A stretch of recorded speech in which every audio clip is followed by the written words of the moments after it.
నమస్తే, welcome to Suman TV. ఇటీవల కాలంలో సాధారణంగా యంగ్ మెన్ లోనే ఎక్కువగా కనిపించే సమస్య అండ్ బయటికి ఎక్కువగా చెప్పుకోనటువంటి సమస్య ఏదైనా ఉందనంటే అది వారికోసిల్ అని చెప్పుకోవచ్చు. వారికోసిల్ వచ్చింది అని అంటే ఫర్టిలిటీ ఇష్యూస్ అనేది కామన్ గా మనకి కనిపిస్తూ ఉంటాయి. అండ్ వాళ్ళ లైంగిక పరంగా వాళ్ళ సెక్షువల్ లైఫ్ కూడా డిస్టర్బ్ అయ్యే ఛాన్స్ ఎక్కువగా ఉంటుంది. సో మరి ఈ వారికోసిల్కి దీనికి అత్యాధునికంగా అందుబాటులోకి వచ్చినటువంటి వారికోసిల్ ఎంబలైజేషన్ అనే పద్ధతి ఏ రకంగా మనకు ఉపయోగపడుతుంది, సో ఎలా చేస్తారు ఈ ట్రీట్మెంట్, ఈ విషయాలన్నీ అడిగి తెలుసుకుందాం. మనతో పాటు ఉన్నారు డాక్టర్ అర్జున్ రెడ్డి గారు, interventional radiologist from Rivia vascular institute, Gachibowli. Hello sir. Hello sir, varicocele అంటే ఏంటి? సో ఎందుకు ఈ మధ్య కాలంలో యువతలో ఎక్కువగా మనం చూస్తున్నాం, ఎందుకు వస్తుంది అంటారు? వారికోసిల్ అనేది ఏదైతే మనకి టెస్టిక్యులర్ బ్లడ్ సప్లై అంటే టెస్టికల్ వెళ్ళే రక్త సరఫరా ఆబ్వియస్లీ ఆర్టరీస్ ద్వారా టెస్టికల్కి బ్లడ్ సప్లై వస్తుంది. ఆ రిటర్న్ అయ్యే బ్లడ్ అనేది వెయిన్స్ ద్వారా వెళ్తుంది. సో ఆ వెయిన్స్ సిరలు ఉంటారు.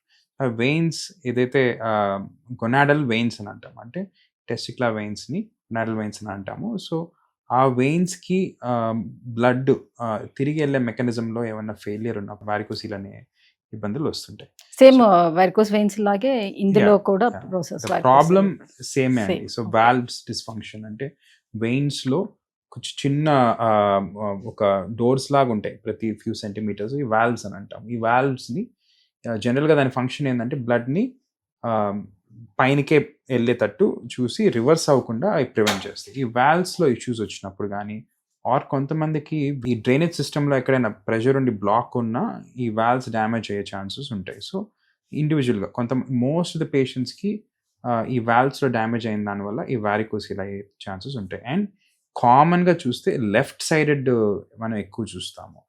సో లెఫ్ట్ సైడెడ్ అనేది left sided testicular vein kidney vein వరకు వెళ్ళి అక్కడ కనెక్ట్ అయ్యి దాని ద్వారా డ్రైన్ అవుతుంది అనమాట. సో ఆల్మోస్ట్ పెల్విస్ నుంచి సగం కడుపు వరకు ఒక స్ట్రెచ్ ఆఫ్ వెయిన్ పోయి లెఫ్ట్ కిడ్నీ నుంచి వచ్చే వెయిన్కి కనెక్ట్ అయ్యి దాని ద్వారా మెయిన్ ఛానల్స్లో డ్రైన్ అవుతుంది. సో ఎప్పుడైతే ఈ లాంగ్ పాత్ ఒకటి చూసుకుంటే ఈ లాంగ్ దానివల్ల కొన్నిసార్లు ఈ వెయిన్స్ ఫెయిల్ అయ్యే ఛాన్సెస్ ఉంటాయి.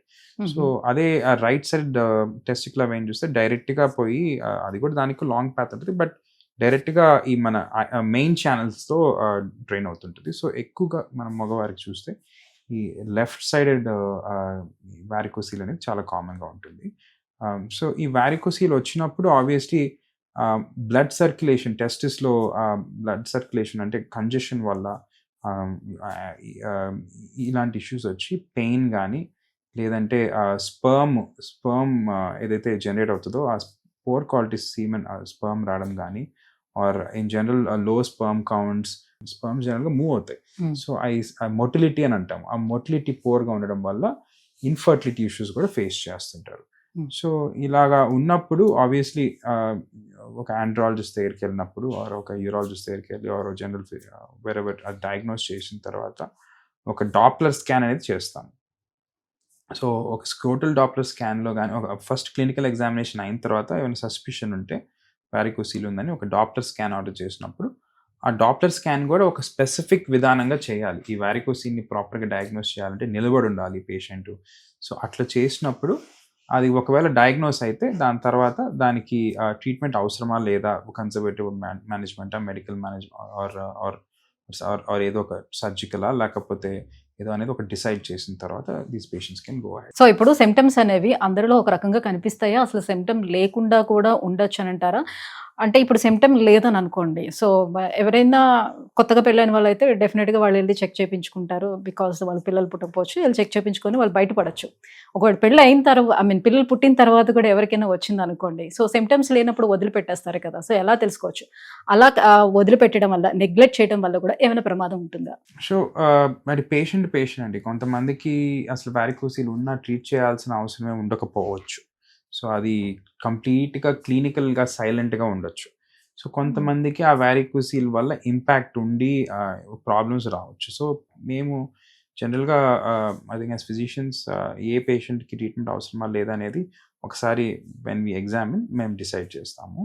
సో ఒక విధానము మీరైతే అడిగారో ఒక పేషెంట్ వాళ్ళు సొంతంగా దే కెన్ యాక్చువల్లీ పాల్పేట్ అనమాట. అంటే అవసరం లేదు, ఒకవేళ నొప్పి ఉన్నప్పుడు they can palpate or they can go, అంటే ఒక ఫిజిషియన్ని కలిసినప్పుడు క్లినికల్గా కూడా ఎగ్జామిన్ చేయొచ్చు. సో ఆ వెయిన్స్ వాసినప్పుడు అవి జనరల్గా టచ్కి మనము ఫీల్ అవ్వచ్చు. సో ఇట్లా యూజువల్గా ప్రతి ఒక్కరు దాని గురించి వరి అయ్యి సొంతంగా దాని యాంగ్జైటీ తీసుకోవాల్సిన అవసరం లేదు. ఒకవేళ నొప్పి ఉన్నా ఆర్ ఏమన్నా ఇన్ఫర్టిలిటీ ఇష్యూస్ ఉన్నప్పుడు అంతవరకు అది క్లినిషియన్కి చూపించుకొని డయాగ్నోస్ చేయించుకుంటే అది సరిపోతుంది. అంటే వారికోసిల్ ఉండేటప్పుడు వాళ్ళకి ఎరెక్టైల్ డిస్ఫంక్షన్ కూడా ఉంటుందా? ఎరెక్టైల్ డిస్ఫంక్షన్ అనేది చాలా అంటే ఇంకా లేట్ స్టేజెస్ ఎవరైతే బాగా ఇగ్నోర్ చేసి వారికోసిల్ వల్ల టెస్టికల్ సైజ్ తగ్గి అండ్ ఆ టెస్టికులర్ అట్రోఫీ వల్ల, అంటే సైజ్ తగ్గడం వల్ల కొంతమందికి టెస్టోస్టెరోన్ లెవెల్స్ తగ్గిన వాళ్ళకి కొంచెం వచ్చే అవకాశం ఉంటుంది. అది ఎక్స్ట్రీమ్ అంటే బాగా సివియర్గా ఉన్న వారికి రావచ్చు.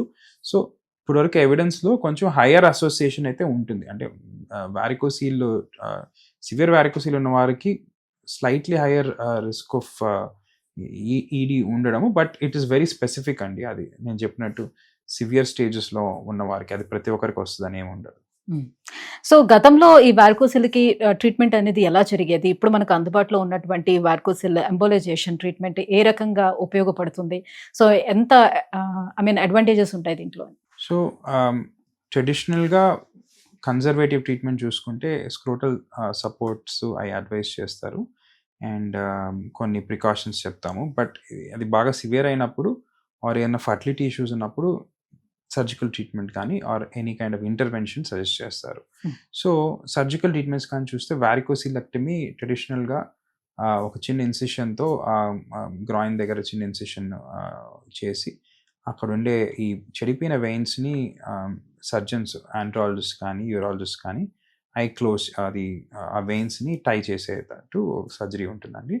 సో ఈ సర్జరీలో కానీ చూసుకుంటే ఎవిడెన్స్ బట్టి ఒక 15% ఓవరాల్ రికరెన్స్ రేట్ ఉండొచ్చు. అంటే ఒక సర్జరీ చేసిన తర్వాత కూడా మళ్ళీ ఒక 15% మందికి తిరిగి వచ్చే అవకాశం ఉంటుంది. ప్లస్ ఒక 10% ఆఫ్ ద పేషెంట్స్కి సర్జరీ అయిన తర్వాత అక్కడ ఉండే డ్రైనేజ్ సిస్టమ్ అని ఒకటి ఉంటుందండి, లింఫాటిక్స్ అని. సో లింఫాటిక్స్ ఏంటంటే ఈ రక్తనాళాలతో పాటు పక్కనే చిన్న మైన్యూట్ ఛానల్స్ ఉంటాయి. ఈ సర్జరీ చేసేటప్పుడు ఈ లింఫాటిక్స్ ఇంపాక్ట్ అయ్యి దానివల్ల ఒక 10% ఆఫ్ ద పేషెంట్స్కి హైడ్రోసీల్ అంటే ఈ స్క్రోటంలో నీరు ఫామ్ అయ్యే రిస్క్ కూడా ఉంటుంది. సో ప్లస్ రేర్గా కొంతమందికి, అంటే ఇంకా ఇట్ ఈస్ రేర్, బట్ ఇది ఓపెన్ సర్జరీ కాబట్టి పక్కన అక్కడ ఉండే ఆర్టరీ అంటే వెయిన్స్ కాకుండా ఇన్గోయింగ్ టెస్టికులర్ బ్లడ్ ఆర్టరీస్ ద్వారా వెళ్తాయి కాబట్టి అక్కడ ఆ ఆర్టరీస్ డ్యామేజ్ అయ్యే రేర్ రిస్క్ ఉంటుంది.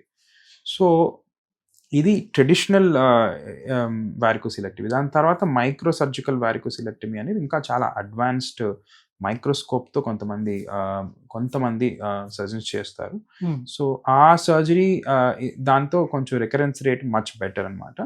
అది కూడా ఒక సర్జికల్ ప్రొసీజరే, బట్ దాంతో డేటా అయితే one of the best technique అనేది అది ఉంది. సో ఇప్పుడు దాంతో పాటు ఈ వారికోసిల్ ఎంబలైజేషన్ అనేది ఒక వాస్క్యులర్ ఇంటర్వెన్షనల్ రేడియాలజీ ప్రొసీజర్ ఇది. So as interventional radiologist obviously మేము ఇమేజింగ్ బాడీ ట్రీట్మెంట్స్ చేస్తాం కాబట్టి, ప్లస్ ఈ రక్తనాళాల లోపల నుంచి వెళ్ళే ట్రీట్మెంట్స్ చేస్తాము. సో ఈ వెయిన్స్ ఏదైతే ఈ చెడిపోయిన వెయిన్స్ ఉంటాయో ఆ వెయిన్స్ లోపలికి ఒక చిన్న పిన్ హోల్తోనే గ్రాయిన్ అంటే ఇక్కడ తొడలో ఒక చిన్న పిన్ హోల్ ద్వారా వెళ్ళి కెథీటర్స్ వాడి ఈ చెడిపోయిన గొనాడల్ టెస్టికులర్ వెయిన్ లోపల ఒక కెథీటర్ పెట్టి దాంట్లో ఏదర్ గ్లూ అని ఒక మెటీరియల్ వస్తుంది, గ్లూ కానీ ఆర్ కాయిల్స్ అని చిన్న ఇంప్లాంట్స్ వస్తాయి, ఆ ఇంప్లాంట్స్ వాడచ్చు. ఆర్ ఫోమ్ స్క్లిరోథెరపీ అని ఫోమ్ వాడి ఈ వెయిన్ని, చెడిపోయిన వెయిన్ని మనము క్లోజ్ చేసేస్తాము. సో ఇదంతా ఎండోవాస్కులర్ అంటే వెయిన్ లోపల నుంచి పోయి చేస్తాం కాబట్టి బయట ఉండే ఆర్టరీ కానీ లింఫాటిక్స్ కానీ టచ్ చేయము. సో అక్కడ అయ్యే డ్యామేజ్ జనరల్గా కానీ చూసుకుంటే సరౌండింగ్ రిస్క్స్, కాంప్లికేషన్స్ కొంచెం తక్కువ. అండ్ రికరెన్స్ రేట్ కానీ చూసుకుంటే కంపేర్ టు ట్రెడిషనల్ 15% నేను రికరెన్స్ రేట్ చెప్పాను సర్జరీకి, దీంట్లో ఒక 5 to 7% రికరెన్స్ రేట్ రావచ్చు. ఇప్పుడు ఇంకా కొత్త టెక్నిక్స్తో ఆ రికరెన్స్ రేట్ కూడా ఇంకా తగ్గుతుందనే మాకు అర్లీ డేటా వస్తుంది. సో ఆల్మోస్ట్ ఇక మైక్రోసర్జికల్ వారికోసిలెక్టమీ కన్నా కొంచెం కొంచెం మైల్డ్లీ కొంచెం ఎక్కువ రికరెన్స్ రేట్ ఉన్న ఓవరాల్ కాంప్లికేషన్స్ రిస్క్స్ చూసుకుంటే, అండ్ ఇది ఒక day care procedure, with in 3-4 hours patient ఇంటికి వెళ్ళిపోవచ్చు. ఎలాంటి కట్ కానీ అక్కడ ఒక స్కార్ కానీ ఏమి ఉండదు. ఓకే. అనస్థీషియా అవసరం ఉండదు. సో కొంచెం లోకల్ లోకల్ అనస్థీషియాలను చేస్తాము. ప్లస్ ఒక క్యాత్ ల్యాబ్ అంటే ఇమేజింగ్ ఎక్స్రే వాడి లోపల చూస్తాం కాబట్టి మైల్డ్ ఎక్స్రే ఎక్స్పోజర్ ఉండొచ్చు. బట్ ఈరోజు మనకుండే అడ్వాన్స్ సిస్టమ్స్లో ఆ ఎక్స్రే ఎక్స్పోజర్ కూడా చాలా మినిమల్ అయిపోయింది అన్నమాట. సో ఓవరాల్ అడ్వాంటేజెస్ చూసుకుంటే నేను చెప్పినట్టు సింపుల్గా quick recovery with in a day, ఒక పూటలో కూడా రికవర్ అయ్యే లాంటి ట్రీట్మెంట్ ఇది. సో అదే కంపేర్ టు సర్జరీ, సెన్సిటివ్ ఒక గ్రాయిన్లో చేసినప్పుడు ఆబ్వియస్లీ కొంచెం డిస్కంఫర్ట్, రికవరీ కొంచెం ప్రొలాంగ్ ఉండొచ్చు. సో ఈ అన్ని కంపేర్ చేసుకొని ఒక పేషెంట్కి ఎప్పుడైనా ఈ ప్రాబ్లమ్స్ ఉన్నప్పుడు ఆబ్వియస్లీ వాళ్ళ పర్సనల్ చాయిసెస్ కూడా ఉంటాయి. కొంతమందికి దే ఆర్ అబ్సల్యూట్లీ హ్యాపీ సర్జరీకి వెళ్ళడం, కొంతమందికి ఆ డిస్కంఫర్ట్ అందరికీ నచ్చదు. So patient to patient ideal treatment అనేది చూసుకొని మేము రికమెండ్ చేస్తాము. ఇంకొక లాస్ట్ పాయింట్ ఏంటంటే, ఈ ఫర్టిలిటీ అఫ్కోర్స్ జనరల్గా ఈ పేషెంట్స్కి పెయిన్ అండ్ ఫర్టిలిటీ ఈ 2 ఇష్యూస్ ఉంటాయి. సో పెయిన్ అనేది ఈ ట్రీట్మెంట్స్ కన్నా చాలా బాగా రెస్పాండ్ అవుతుంది. ఫర్టిలిటీ కూడా 60-70% ఆఫ్ ద పేషెంట్స్కి జనరల్గా వారికోసిల్ ఎంబలైజేషన్ చేసిన తర్వాత ఫర్టిలిటీ ఇంప్రూవ్మెంట్ కూడా మనము ట్రీట్మెంట్ అయిపోయిన తర్వాత కూడా మనకి మెడికేషన్ ఏమైనా ఉంటుందా ఫర్దర్గా? యాంటీ ఇన్ఫ్లమేటరీ మెడికేషన్ అంటే అక్కడ మనం ట్రీట్మెంట్ చేసిన తర్వాత కొన్ని రోజులు డిస్కంఫర్ట్ ఉంటుంది. సో ఆ డిస్కంఫర్ట్ తగ్గించడానికి, పెయిన్ తగ్గించడానికి కొన్ని రోజులు మందులు ఇస్తాము. But apart from that long term medications ఏమి ఉండవు. Thank you sir. So varicocele రావడానికి రీజన్స్ అండ్ ప్రస్తుతం దీనికి అందుబాటులో ఉన్నటువంటి వారికోసిల్ ఎంబోలైజేషన్ ట్రీట్మెంట్ ఎలా చేస్తారు, దానివల్ల ఉన్నటువంటి బెనిఫిట్స్ గురించి కూడా ఎక్స్ప్లెయిన్ చేసినందుకు thank you so much. Thank you.